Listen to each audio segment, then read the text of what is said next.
What the heck is happening?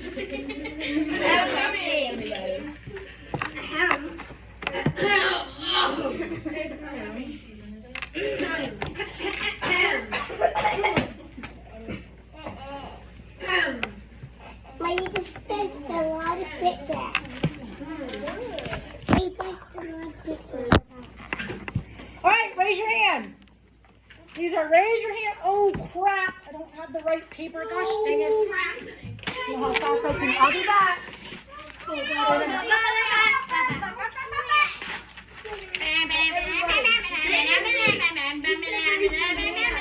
Stay in your seats, everybody. Raise your hand. That's getting old. All right, I need who invented a new method of counting time? Who invented a new method of counting time? Ellie. A month. When? Michael. Are you done? So in the 200s? 500s. If you answer correctly, you don't raise your hand again. If you answer incorrectly, you can raise your hand again. In the 500s, who helped make this new method of counting time popular? Saint Bede the Venerable. Saint Bede the Venerable. He was an English historian in the 700s. What happened in the year 1 AD? Jesus was born. Raise your hand. Okay, that doesn't count. What does AD mean? Elijah. The year of our Lord. Anno Domino. It's Latin.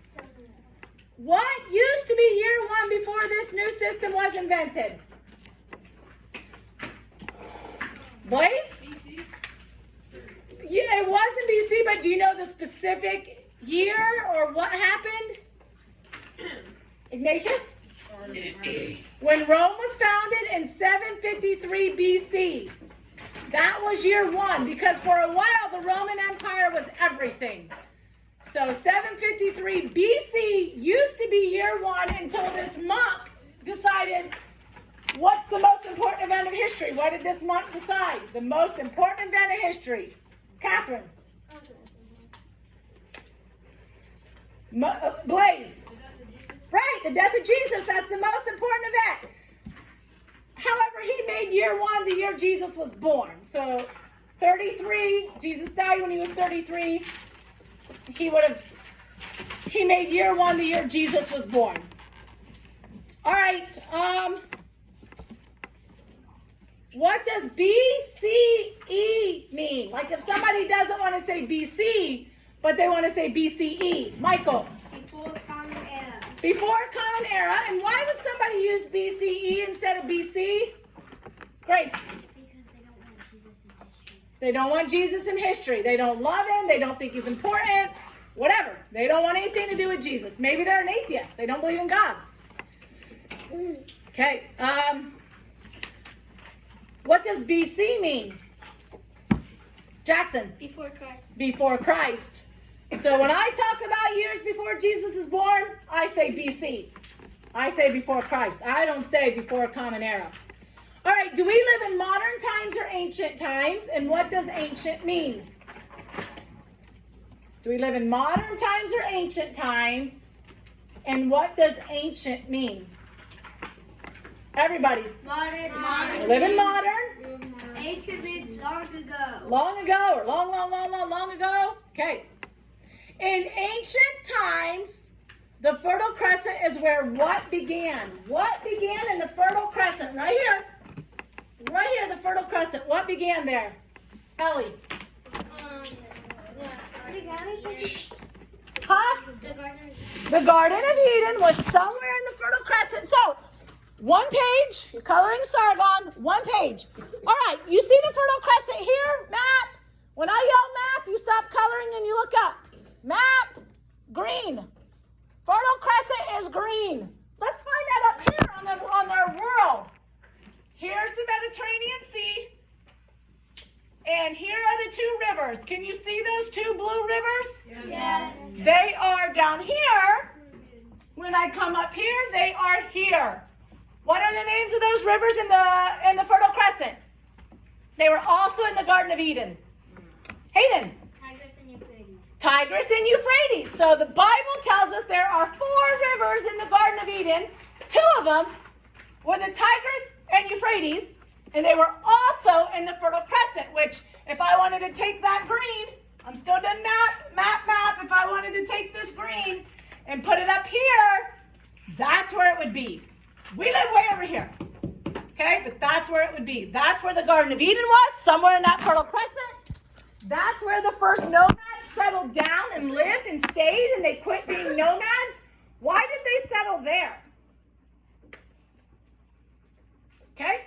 Because there were 2 rivers to get water from. 2 rivers to get water, and ancient people needed water. All right.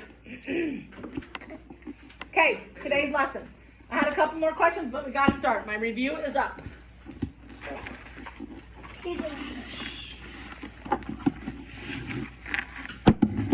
Earlier than about 3000 BC, we have no written information about history because writing had not been invented yet.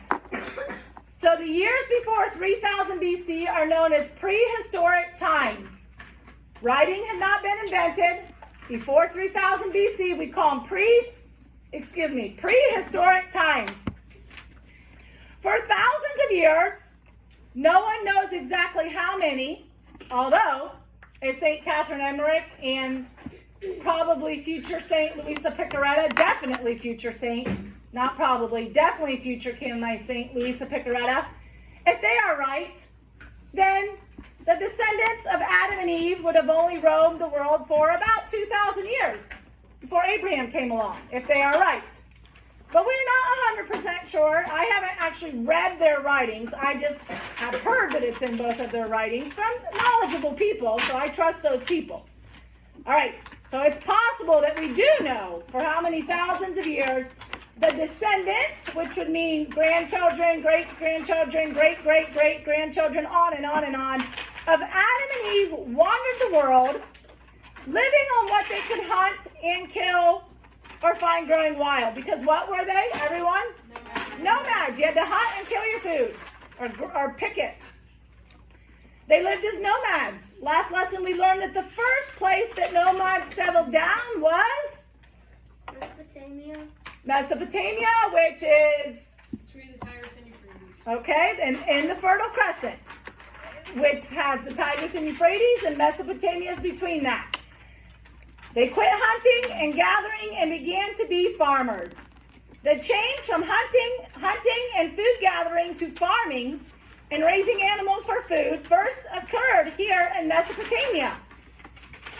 Mesopotamia is in between the Tigris and Euphrates rivers. That's where it occurred first. The new food supplies from farming and raising animals for food caused people to settle down and live in one place instead of moving from place to place to place and looking for their food. And this led to civilizations. The first civilizations of our world grew up near rivers because the soil was better and it was easy to get water. This made farming easier. The first 3 civilizations of our world in BC times were Mesopotamia, Egypt, and the Harappa civilization, which was in India. The first civilization was the Sumerian civilization, and this was in Mesopotamia. Sumerian. Don't confuse that with Samaritans. We'll learn those later. This is Sumerian, not Samaritan. The Sumerians lived in Mesopotamia, and they were the first civilization. In Sumer, so sometimes we say the Sumerian civilization, or we just call it Sumer. They were the first. It was the first place to raise animals for food. It was the first place to develop writing, and writing there was developed by merchants who were traders, and they needed to be able to write stuff to make notes and write down what was traded. And they were the first people to use the time system that we still use yet today. 60 seconds equals a minute. And 60 minutes equals an hour. Way back around 3000 BC, the Sumerians were using this system. Now, they were the first civilization, and a civilization is different than nomads or barbarians, and that's a word we will learn more about, barbarians. They are similar to nomads. Civilizations had writing, and the people lived in houses in a city or a village. They didn't roam and roam and roam and roam. Civilizations have farming, tools, pottery for their food made out of clay. People living in civilizations are different than nomads or barbarians.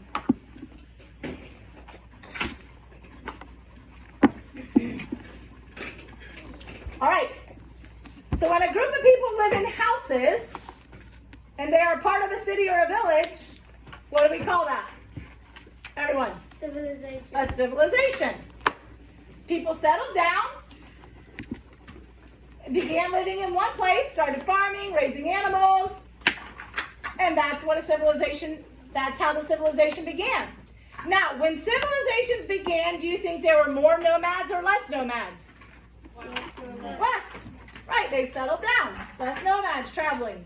And who remembers where I said the first civilization of our world was? Sumer, which was where? India. Nope, that was like maybe the third civilization. That's the third one we will learn. Yes, in the Fertile Crescent, between the Tigris and Euphrates rivers, which was Mesopotamia. So Mesopotamia was where the first civilization of our world was, which was between the Tigris and Euphrates rivers. The people there were called Sumerians. All right. Sumer was not one united country. It had many city-states with possibly 200,000 people in some of the city-states. Each city-state was built around a temple called a ziggurat. Each city-state had their own gods. Each city-state built thick walls and high towers to protect itself. And each one had its own king and its own army. That is why we call them city-states. They each ruled themselves with their own king and their own army, and they fought each other all the time, and they had thick walls and high towers to protect themselves. The fighting between the city-states weakened them, and they were conquered. The Akkadians came to Sumer. The Akkadians traded peacefully with the people of Sumer at first, but then they conquered them. And the Akkadian leader, Sargon, wanted to make all the city-states into one country. Sargon wanted to be the king of the whole land of Mesopotamia, so he attacked the Sumer cities all around him. He fought over 50 wars to conquer all of these city-states in Mesopotamia. Eventually, Sargon ruled all the country between the Tigris and Euphrates rivers. He named his new empire Acadia, after his people, the Akkadians. Sargon became the first king of Sumer, Sumer was also called what place? Mesopotamia. Mesopotamia is between what two rivers? Tigris and Euphrates. All right. He named United Sumer, which he united by the 50-plus wars he fought, Acadia. So he gave it a new name, Acadia, after his people, the Akkadians. But many of the cities Sargon conquered did not like being part of his empire. So he used his army to force all the new Akkadian cities to follow him. He sent soldiers to live in each conquered city. The soldiers of his made sure that the people were following Sargon's laws instead of their own laws. If the cities didn't obey, the soldiers punished them. This is called a military dictatorship. Military means having to do with the army, and a dictatorship is when people have to obey the government without asking any questions, or you would be punished in some way. There have been many dictators and dictatorships in history. Lenin and Stalin in Russia, Hitler in Germany, Fidel Castro in Cuba, Mao in China. Those just are a few that are like recent in modern history that we would learn about in History B. But Sargon was the first dictator ever. Okay, I gotta press pause because